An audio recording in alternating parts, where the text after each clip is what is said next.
Without a doubt, you've probably watched Bluey at least once in your life. But did you know that the Blue Puppies cartoon is one of the shows with the most hidden details and secrets in its episodes? What? In the episode Granddad in Season 2, we also find some details that only Eagle Eyes would be able to spot.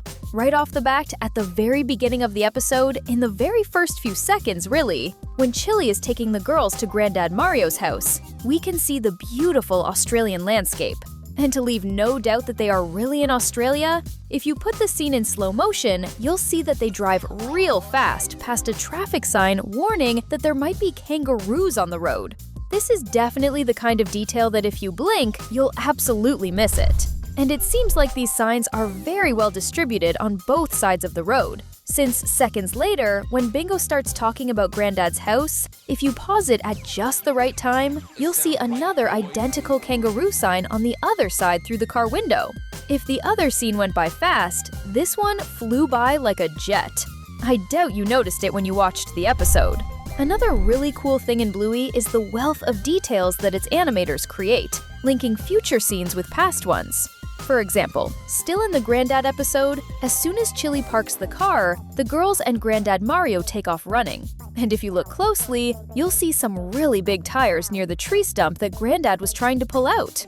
The cool thing is that right after, we can see Granddad Mario's farm tractor missing its two front tires, making it clear that those tires we saw in the first scene were exactly the ones he took off the little tractor. In the scene where the girls and Granddad cover themselves in mud to camouflage in nature, if you look closely at a tree root in the background, the name Chili is carved into it, which was probably done by Bluey's mom herself when she was a kid and lived on that farm, proving what Granddad Mario said just a little bit earlier about how she grew up in that place. Let's check out 17 hidden details that you never noticed in Bluey right now.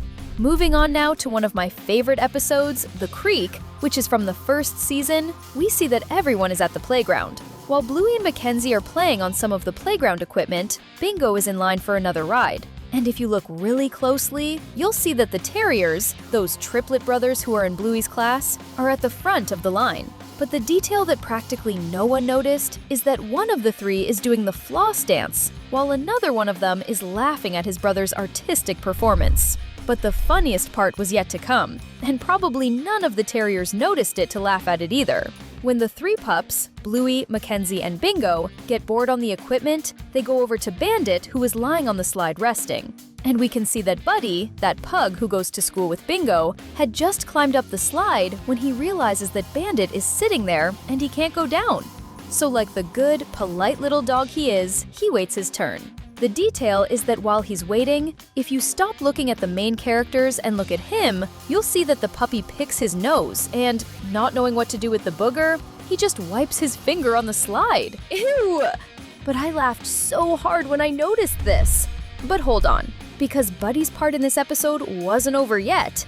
After another round on the playground equipment, Bluey, her sister, and Mackenzie return to talk to Bandit, and poor Buddy is still up there. Except, it looks like he waited for so long that he is practically falling asleep sitting up.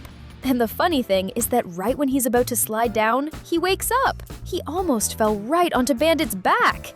That would have been really funny to see, don't you think? Another really cool detail that we can catch in the Creek episode is when the three pups make little boats out of tree bark, pieces of twigs, and leaves. If you pause the scene, you'll notice that Bluey and Bingo's little boats are very similar, with the leaves stuck into the twigs, and Bluey's boat actually has two leaves, maybe to represent that she is the older sister. But if we look at Mackenzie's boat, we'll see that he took a bigger leaf and made it actually look like a boat sail, showing that the little border collie already had some experience making little boats, while it seems like it was the girl's first time doing it. Which makes sense, since it was Mackenzie who came up with the idea to go to the creek. At the very end of the episode, we also spot a detail that all the Bluey and Mackenzie shippers are going to love seeing. Bluey is finally able to walk across the logs, just like Mackenzie taught her at the beginning of the episode. And while the focus of the scene is on Bandit talking to Bingo, if you look way off in the distance, you'll see that Bluey and Mackenzie kind of fall to the ground hugging, as if they were playing tag. My eyes even lit up when I noticed this hidden detail. Now seriously, after all these details and Easter eggs, I think we deserve your subscription, don't we? Moving on now to the Claw episode, we find a detail that has everything to do with other episodes we'll see further ahead. The healers are at a restaurant, and we can see that Bandit just had a huge meal, the kind that makes you sleepy when you're done. At the same time, we can see that Chili is sitting down eating her healthy salad. This might even seem silly, but it has everything to do with what happens in the Granny Mobile episode from the 3rd season, where the Pug Granny, the most annoying character in the whole series, says right to Bandit's face that he should eat fewer cookies and that he has a big belly.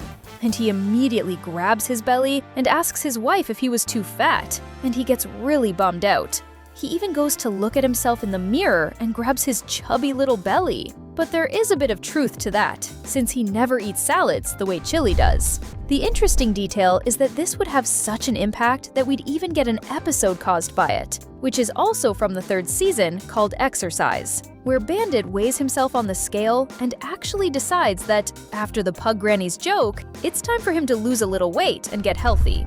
Going back to the Claw episode, we notice once again that the animators of the BLUEY cartoon really like to help people get a complete traffic education. That's because right after the girls fail to grab anything from the machine, the episode cuts to a scene where they are all in the car. And if you look closely, you'll notice that the Healer family's car drives past a speed sign, indicating that the maximum speed limit on that road is 60 kilometers per hour. In the same episode, when the family gets home, Bandit and Chili pretend that they are claws too, and that the girls can play with them to grab stuffed animals, just like the claw at the restaurant. Except Bandit makes a rule. They'll only earn coins if they work, which makes total sense. So when we see the girls working in the dining room, with Bingo watering the plants while Bluey dusts a piece of furniture, we'll notice 2 very interesting details. The first one is that there is a picture frame with a photo of Bingo celebrating her 3rd birthday. And how do we know it's for her 3rd birthday? Because if you look closely, you'll see that there are 3 candles on the cake. But there is still another really cool detail in that exact same scene. If we look at the bottom corner of the piece of furniture that Bluey is dusting, we'll see that someone scribbled a drawing of a little dog holding a sword. And since we know that neither Bluey nor Bingo are into playing pirate games, we can deduce that the drawing was probably made by Bandit or one of his brothers when they were kids. Which shows that that piece of furniture is pretty old and must have belonged to Bluey's dad's family before he took it to his own house. Right near the end of the episode, when Bandit, pretending to be the Magic Claw, stands up imitating a robot to chase the girls, he hits his leg on a wooden table and falls to the floor. Thinking it was part of the game, all the girls, including Chili, start throwing stuffed animals at Bandit, who seems to be writhing in pain as he gets hit from all sides. And the proof that he really did get hurt for real can be seen in the last scene, where we see that while he is serving ice cream to the girls, the exact same leg that hit the table is bandaged up. Without a doubt, that one definitely really hurt. Going back to the Granny Mobile episode, we can see something that really left me with a lot of questions. When the girls are playing pretend as grannies and talking to Doreen, the healer's neighbor who is having a garage sale, if you look in the background, you'll notice that the girl's dad is looking at an old ashtray. And that's where the question comes up. Is Bandit looking at that item with an archaeologist's eye and analyzing if it's made of Chinese ceramics from the Ming Dynasty? Or could it be, get ready for this, that Bandit uses ashtrays? Meaning he smokes? Honestly, there's no way to know, but the question is up in the air. Now we notice a detail that we are sure practically nobody noticed. Shortly after, when Bandit is pushing the mobile that's being used by Muffin's granny version, they pass in front of Lucky and Chucky's house. And we can see that their mailbox is just completely stuffed with letters, which definitely indicates that Bluey's neighbor's family has been traveling for some time. Who knows? Maybe visiting Chucky's mom's family, Janelle. We'll wrap up here, but if you also love everything involving pop culture, check out these 2 video options we're leaving for you on your screen. You can watch either of the 2, you're sure to love them.